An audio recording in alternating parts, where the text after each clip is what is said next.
अऊज़ु बिल्लाहि मिनश शैतानिर रजीम। बिस्मिल्लाहिर्रहमानिर्रहीम। अस्सलामु अलैकुम वरहमतुल्लाहि वबरकातुहू। मोमिनीन मोमिनात, दुआ गो हैं खुदाबंदे मुतआल बेहक़ मोहम्मद व आले मोहम्मद, हम सब का ख़ात्मा बिल ईमान फरमाए, हम सबको सेहत व सलामती वाली ज़िंदगी अता फरमाए, मकामात मुक़द्दसा की ज़ियारत नसीब फरमाए, वक्त की हुज्जत साहिबल असर व ज़मान के ज़हूर में ताजील फरमाए। सामीन व नाज़रीन किराम, आज जिस मौजू के साथ आपकी खिदमत में हाजिर हुए वो मौजू है दुआ का मफ़हूम। अमीरुल मोमिनीन अली इब्न अबी तालिब अलैहिस्सलाम दुआ के बारे में इरशाद फरमाते हैं, दुआ मोमिन की ताकत है और मोमिन को चाहिए कि वो अपनी इस ताकत से बारगाहे इलाही के दरवाज़े को बार बार खटखटाए ताकि उसके लिए रहमतों और बरकतों का एक दरवाज़ा खुल सके, उसकी हाजात कबूल की जाएं। इमाम ज़ैनुल आबिदीन अलैहिस्सलाम दुआ के बारे में फरमाते हैं कि ये दुआ बलाओं को दूर करती है और मौला बाकिर अलैहिस्सलातु वस्सलाम इरशाद फरमाते हैं कि बेहतरीन इबादत दुआ है। एक और जगह हज़रत इमाम अली रज़ा अलैहिस्सलातु वस्सलाम इरशाद फरमाते हैं, ऐ मोमिनो, तुम्हें अंबिया के हथियार से आरास्ता होना चाहिए। तो किसी पूछने वाले ने पूछा, यब्ना रसूलिल्लाह, अंबिया का हथियार क्या था?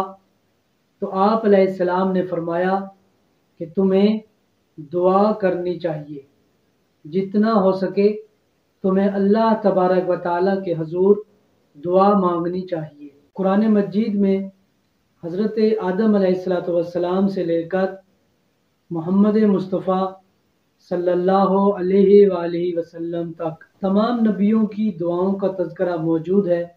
इसी तरह से जनाब आसिया, लश्कर तालूत और असहाब कहफ और अहले ईमान की दुआओं का तज़किरा भी कुरान मजीद में मौजूद है। हकीकत अब वाज़ेह हो गई, दुआ अंबिया अलैहिमुस्सलातु वस्सलाम की सीरत है, औलिया अल्लाह का शेवा है और ख़ासान दस्तूर है। सामीन मोहतरम, दुआ के नफ्सियाती फ़वाइद बहुत ज़्यादा हैं, जिसमें से सबसे पहले हज़रत इंसान ज़िंदगी के नशेब व फराज से ऐसे लम्हात से गुज़रता है, ऐसी मशाकिल रास्तों से गुज़रता है जहाँ उसकी तमाम आरज़ुएँ चट्टानों से टकरा कर बिखर जाती हैं। तमाम सहारे और तमाम उम्मीदें एक एक कर टूट जाती हैं। इस परेशानी के आलम में फितरतन हज़रत इंसान एक ऐसा सहारा ढूंढता है जो उसको तसल्ली दे, जो उसको ये उम्मीद की किरण जगाए कि कोई है, अगर तुम उसकी बारगाह में दुआ करोगे तो वो तुम्हें मुशाकिल से निकाल कर आसानियों की तरफ ले जाएगा। जब हज़रत इंसान इस ज़िंदगी की मुश्किल तरीन राह पे खड़ा होता है तो वो चाहता है कि कोई आए जो हज़रत इंसान का हाथ पकड़कर ज़िंदगी की शाहराह पे खड़ा कर दे। और फिर हज़रत इंसान ये सोचने पे मजबूर हो जाता है कि कौन है जो उसको तारीकी से निकाल कर रोशनी की तरफ ले जाएगा, कौन है जो उसे मुश्किलात से राहत की तरफ ले जाएगा, आसानियों की तरफ ले जाएगा। तो उसके जहन में सिवाय दुआ के और कुछ नहीं आता। दुआ अब्द और माबूद के दरमियान एक ऐसा रिश्ता है जो बहुत ज़्यादा मुस्तहकम और मजबूत तरीन रिश्ता है। जब सारे सहारे टूट जाएं और हर तरफ उम्मीद के दिए बुझ जाएं तो ज़ाते माबूद के अलावा कोई भी मरकज़ उम्मीद दिखाई नहीं देता। फिर हज़रत इंसान اپنے اللہ تبارک و تعالیٰ کے ساتھ مزید اپنے رشتے کو مستحکم کرتا ہے، مزید اپنے رشتے کو مضبوط کرتا ہے اور اسی کے ساتھ لو لگاتا ہے، دن رات اسی کے ساتھ اپنی مشاکل کو پیش کرتا ہے۔ جب حضرت انسان اپنی تمام مشاکل کو اللہ تبارک و تعالیٰ کے حضور پیش کرتا ہے اور اپنی ان مشاکل کے راستے کو بس ایک ہی حل سمجھے کہ وہ اللہ تبارک و تعالیٰ کے حضور ہی ان مشاکل کو آسانیوں میں تبدیل کرے گا، اور اگر ہر مشکل کا حل اللہ تبارک و تعالیٰ کو قرار دے گا تو حضرت انسان تقرب الہی کے بلند ترین مدارج پہ پہنچ جاتا ہے۔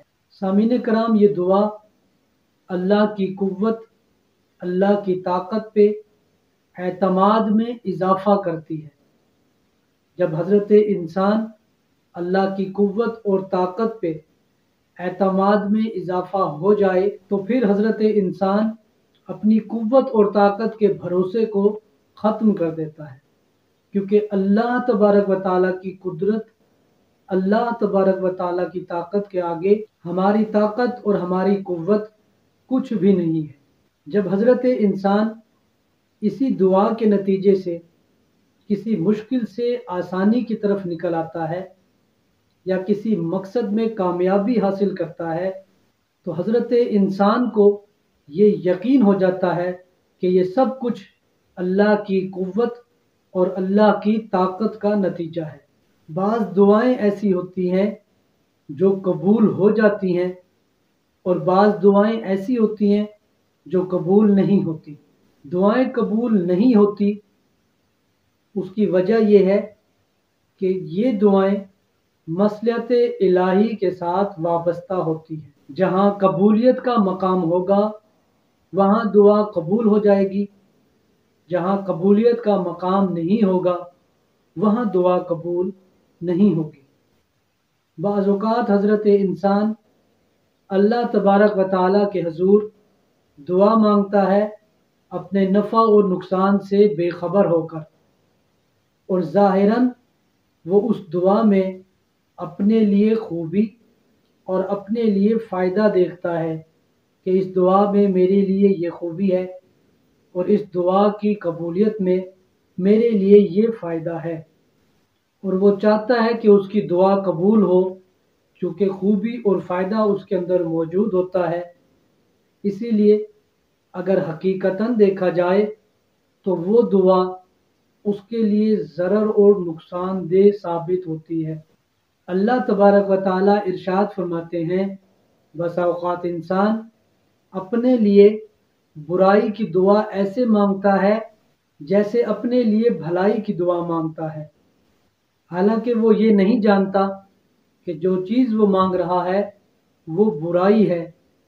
جس چیز کو وہ اللہ تبارک و تعالیٰ کے حضور طلب کرنا چاہ رہا ہے وہ اس کے لیے نقصان دہ ثابت ہوگی۔ جب حضرت انسان برائی کی دعا کرتا ہے تو اللہ تبارک و تعالیٰ اس کی دعا کو رد کر دیتا ہے۔ اس کا ہرگز یہ مطلب نہیں ہے کہ اللہ تبارک و تعالیٰ پہلے فرماتا ہے ادعونی استجب لکم، تم مجھ سے دعا مانگو میں تمہاری دعا قبول کروں گا۔ اب اگر حضرت انسان دعا مانگ رہا ہے تو دعا تو قبول نہیں ہو رہی، دعا تو رد ہو رہی ہے۔ اللہ تبارک و تعالی ہمیں ہمارے اچھے کی دعا کا حکم دیتا ہے کہ اپنے لیے بھلائی کی دعا کرو، اپنے لیے راحت کی دعا کرو، اپنے لیے آسانی اور سکون کی دعا کرو۔ اللہ بالکل یہ نہیں چاہے گا کہ حضرت انسان اپنے لیے ہلاکت کی دعا کرے، اپنے لیے کسی آسانی سے مشکل میں داخل ہونے کی دعا کرے۔ وجہ یہی ہے کہ جب حضرت انسان کسی برائی کی دعا کرتا ہے لیکن اس کے ذہن میں یہ ہوتا ہے کہ یہ دعا اس کے لیے بہت اچھی اور کارآمد ثابت ہوگی تو وہ دعا اللہ تبارک و تعالیٰ قبول نہیں کرتا۔ اس کی میں مثال آپ کو دیتا چلوں۔ بچپن میں بچہ جب اپنے آپ کو छुरी की जानिब, छुरी जो अमूमन हमारे घरों में पाई जाती है, जो किसी चीज़ को काटती है, या कैंची, अगर उसकी जानिब अपने आप को बढ़ाएगा तो उसके जो बड़े होंगे वो जानते हैं कि ये चीज़ इसके लिए नुकसानदेह है, लेकिन बच्चे को नहीं मालूम कि ये चीज़ उसके लिए नुकसान है या उसके लिए फ़ायदा है, वो अपने आप को उस तरफ बढ़ाएगा। वालिदैन उससे उस चीज़ को दूर रखेंगे। नतीजा ये होगा कि वो गिड़गिड़ा कर उस चीज़ को तलब करने की ख्वाहिश करेगा और वालिदैन उससे चाहेंगे कि वो उस चीज़ को बच्चे से दूर रखें। लिहाजा वो दुआएं जो हज़रत इंसान के लिए बुराई का सबब बने, वो दुआएं जो हज़रत इंसान के लिए नुकसान का सबब बने, अल्लाह तबारक व ताला उन दुआओं को कबूल नहीं करता। हम चूँकि कम अक्ली की बिना पे अल्लाह तबारक व ताला के हुजूर उन्हीं दुआओं को गिड़गिड़ा कर मांगते हैं, लेकिन अल्लाह हमारी उन दुआओं को कबूल नहीं करता। ये वो वजह है कि जिसमें कहा जाता है कि हमारी दुआ कबूल क्यों नहीं होती। उसकी एक वजह यही वजह है कि मुमकिन है वो चीज़ हमारे लिए नुकसान हो जिसको अल्लाह कबूल नहीं करना चाह रहा। सामीन व नाज़रीन कराम, जिस तरह इलाज की दो किस्में हैं, एक इलाज वो जो बीमारी में दाखिल होने से पहले किया जाता है उस बीमारी से बचने के लिए, और एक इलाज वो जो बीमारी में दाखिल हो जाए उसके बाद शुरू किया जाता है। अतबा फरमाते हैं कि बेहतरीन इलाज वो है जो बीमारी में दाखिल होने से पहले किया जाए, जिसको एहतियात कहा जाता है। जिस तरह इलाज की दो किस्में हुई, बीमारी में दाखिल होने से पहले और बीमारी में दाखिल होने के बाद, इसी तरह से दुआ की भी दो किस्में हैं। एक वो दुआ जो मुसीबत में दाखिल होने से पहले की जाती है, और एक वो दुआ जो मुसीबत में दाखिल होने के बाद की जाती है। एहतियात इस चीज़ का तकाजा करती है कि हज़रत इंसान अगर एक लहज़ा में अपने आप को सुकून महसूस करता है, अपने आप में राहत महसूस करता है, तो इसका हरगिज़ ये मतलब नहीं है कि वो दुआ करना छोड़ दे। हज़रत इंसान को दुआ करनी चाहिए कि मेरा अल्लाह, मैं राहत में हूँ, मुझे बेसुकूनी से बचाए रख। अगर हज़रत इंसान बहुत वसी रिज़्क पाता है तो इसका ये मतलब नहीं कि वो दुआ करना छोड़ दे, बल्कि उसको दुआ करनी है कि मेरा अल्लाह, मेरे पास इस वक्त वाफिर रिज़्क है, मैं रिज़्क की तंगी उससे निजात पाने के लिए तुझसे दुआ करता हूँ। यानी रिज़्क की जो कुशादगी मेरे पास है, इससे कबल के मेरे पास तंगी रिज़्क हो, मैं तुझसे दुआ करता हूँ, मुझसे इस तंगी रिज़्क को दूर फरमा, मेरे करीब ना आने दे। ये वो दुआ है जो मुसीबत से पहले की जाए, और एक वो दुआ होती है जो मुसीबत में दाखिल होने के बाद की जाए। पहले राहत में थे, दुआ नहीं की, अब अगर बेसुकूनी में दाखिल हो गए हो तो अब दुआ करनी कि मुझे राहत नसीब फरमाए। इसीलिए यहाँ पे भी अतबा ये फरमाते हैं कि हज़रत इंसान के लिए बेहतर ये है कि वो अपने आप को, बेहतर है कि इससे कबल उस पे मुश्किलात नाजिल हों, उसको मुश्किलात में दाखिल होने से पहले अल्लाह तबारक व ताला के हुजूर दुआ करनी चाहिए कि मेरा अल्लाह, जिस हाल में रखा हुआ है मुझे उसी हाल में सालिम फरमा। लिहाजा हज़रत इंसान को अमन और आफ़ियत के दिनों में इब्तलाए मुसीबत में बचाव के लिए दुआ करनी चाहिए।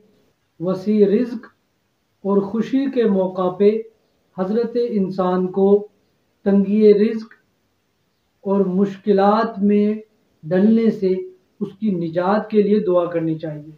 इमाम जाफ़र सादिक अलैहिस्सलातु वस्सलाम ارشاد فرماتے ہیں جو شخص مصیبت کے نازل ہونے سے پہلے دعا کرتا ہے وہ مصیبت کے نازل ہونے کے بعد دعا قبول ہوتی ہے۔